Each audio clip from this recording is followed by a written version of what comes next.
N'hésitez pas à liker la vidéo si elle vous plaît et si vous êtes nouveau sur la chaîne, n'oubliez pas de vous abonner et d'activer la notification pour ne rater aucune de nos prochaines vidéos. On commence. Merci beaucoup Batali. Il y a Podium du Peuple, émission Nabino Yatalo, émission Yalokumu, émission Oyo, tout le la vérité parce qu'il faut tout le vérité.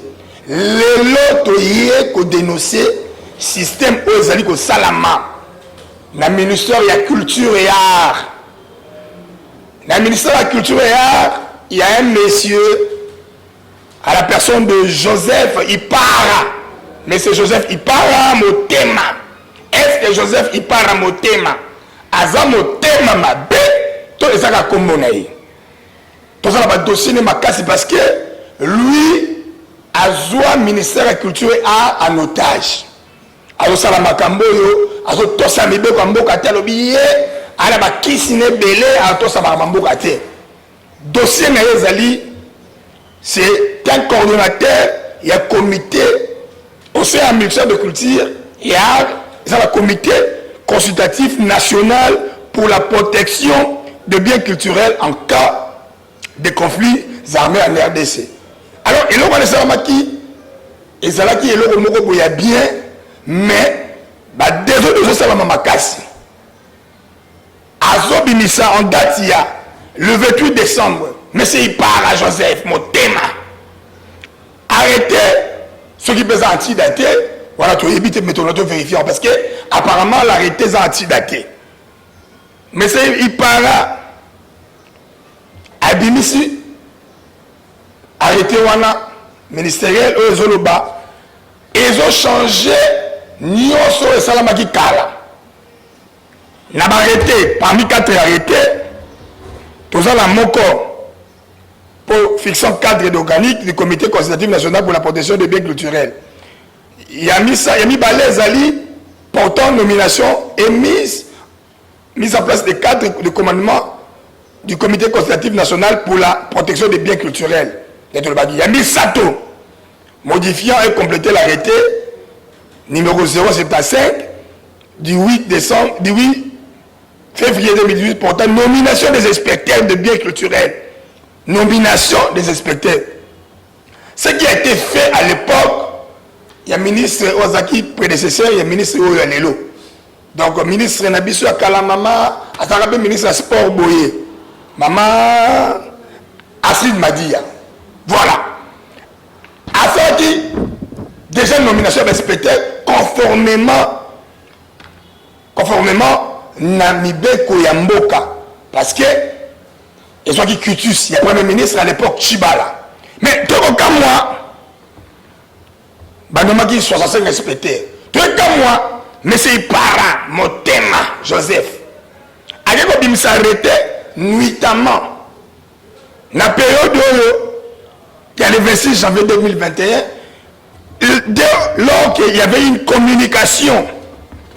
Il y a un commissaire ministère de la Culture, le gars Mboka, c'est son monde. A nommé Batuya parti API. Parce qu'il y a famille, il parle. Ce ministre, à ses familiariser le ministre, a comme le gars membre et à partir ministre. Donc, c'est très dangereux. Azui a nommé en faux, n'a arrêté, antidaté, Azui a nommé inspecteur. Il fallait passer la Moussala, on devait être inspecteur de biens culturels pour la protection. À quel conflit inspecteur parmi 65 inspecteurs, Oyo Bazagi n'a nous notifié, et ça va chez Naïe. Bazagi n'a notifié, mais il y a nommé sous Missoussou. Et pourtant, arrêté, Oya Maman Nabiso, Asid m'a dit à l'époque, il y a un deux ans valable. Mais comme ça arrêté mon gars et bimi en violation et puis une interdiction parce que communication boyebi bandeko bolingo ça fait le 4 mois 6 mois mon conseil des ministres ça m'a été il y a un présidence et pesaki mbano et pesaki na lettre na communication à présidence lettre zali awa. Voilà, Yango. Quand même, la résolution Sima interdisant son excellence cabinet du président de la République, au Baïbis, une assemblée portant adoption des motions de censure. Son Excellence, M. le Premier ministre, chef du gouvernement, interdit Bango que arrêtez Nyonso. Il faut débattre au cours. Il y a conseil de ministres. Mais arrêtez, il y a le 28 décembre 2020 à Tidate. Est-ce que les autres qui quittent, il y a ministre de tutelle, non, premier ministre, parce qu'il faut au cours, il y a conseil de rédaction. Il faut être soumis, mais il est parti outre de Guanagaka. Avant, il n'y a même pas de communication président. Quand il y a pas de sur 65 respectés nommé, Kaka 7 a retenu, Oya Noma qui a retenu à Kala. Mais n'a arrêté en violation. Donc, M. Ipara, mon thème, il y a comme ça, Mokilinaye, ministre de la Culture. Donc, dans le comité consultatif national, c'est un ouane comme le roi aïe. Si vous bateau, bateau, ça la nélo. Bateau, bateau, qui a arrêté. Il y a des bossos valables. N'a nous coûte babandi, bateau, notifié. Mais, acte contraire, exact. Oh, il y a ça là qui ba abrogé, arrêté, oh, il y a 2018. Oh, ça qui peut, nanine. Et a compris cela, bande ko ba commis.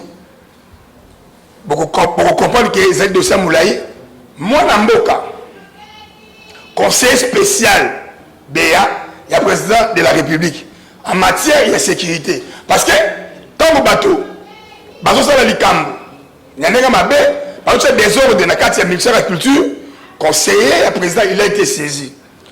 Azoui a Tindeli, ministre, premier ministre lettre, qui va mettre ordre. Ordre. Et si Gawana, mais s'il est là, ordre des actes, premier ministre, c'est pas instruire, ministre de la tutelle. Tu veux éviter par quel magie, ministre de la culture et art, tu veux éviter apparemment innocent, mais s'il est là, ils ont maintenu des ordres, au coordonnateur national, il y a CCN, mais c'est Ipara à continuer. Tandis que, Moutouachaki, comité Wana, en mouvement, pas comme on s'appelle, bureau, c'est la ministre précédente. Nini et Zo Salam. Tout éviter parce que parti on a 65 personnes on a respecté Basali ou à Sika. À la contre, il y a Mibeko, Aboy Koyoka, mais c'est Ipara. Aboy Koyoka, conseiller président de la République, Aboy Koyoka ministre. Et pourtant, on va expédier, va faire courante. La lettre, on a adressé qui, monsieur le conseiller a adressé qui, ministre, premier ministre, même le mouvement Otali, permutation, il y a un cadre, permutation, il y a un agent, Ezali, n'accessoire, Ezali n'assez, mais tous les bâtés, Bandou Yangope, on a des personnes non mécanisées, non facilité, mais c'est Ipara arrêté et c'est désordre. La bataille on a sur 5 à 5, Bazali Banda, Bazali le côté. Motivation n'était à changer ma combo ya bateau. Est-ce que nous sommes dans un pays d'impunité, Tonderini? Parce que avant que le roi la Moussala, il faut acte moko et l'accepter. Bah il va qui mbongo l'État, bah ça qui va faute grave. Nous sommes mwana mboka Ipara il a sali en côté a mis en ndenge naé là on doit senga la président de la République tout le monde va courir nous ce tamboli tout le monde va document nyonso oyo ndeko Beya Azali conseiller à président en matière de sécurité atindi pour à mon ordre tout le monde va rapport et ambition à contrôle ils ont l'accès ndeko Ipara coordonnateur national de la CCN avant d'aller faux parce que Atindi bateau bah bien ça n'est naïe soit le ministre Sikaye avec ministre personne n'a pas combo na cha bateau na yo tant va faire ça combo bah vous avez même non mécanisé tant ministre n'a besoin de longwa azui acheter sur bateau monsieur naïe pour passer la musala pour ba ibambo ya dossier dans la présidence de la République à tel absolu campo parce que des ans makati na kati ya CCN. Nakati ya consultative nationale pour la protection de biens culturels en cas de conflits armés en RDC. Tout ça, penza, communication au président. La date, il y a 30 janvier 2021. On a suspension, il y a tous les mouvements du personnel à tous les niveaux. Mais pas quelle magie, moi, il para, mon thème, il para. Pour abroger décret aux ali en ordre. Ils ont conformément à Mibé Kolamboka. Parce que ils ont soumis à l'époque. Ministre de tutelle, à l'époque, Maman Astrid Madia a soumis au niveau, il y a conseil des ministres.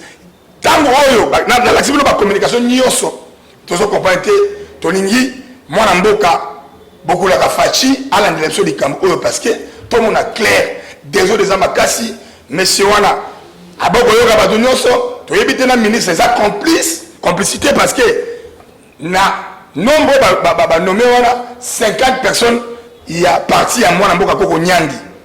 Au Bazali comme inspecteur, mais inspecteur comme sous Bazali non mécanisé. Au Bazali n'a qu'à arrêter, Bazali sur la scène, Kaka 8 les alliés. A expliqué que son nini, démagogie, ça qu'on a mis des autres nini les années qu'on a, n'a qu'à tirer CCN. En tout cas, Bandeko Bolingo, Totiki, émission au parti à 10 minutes, Tom Luxembourg chaque jour, pendant une semaine, pour tout, par exemple, on a télé.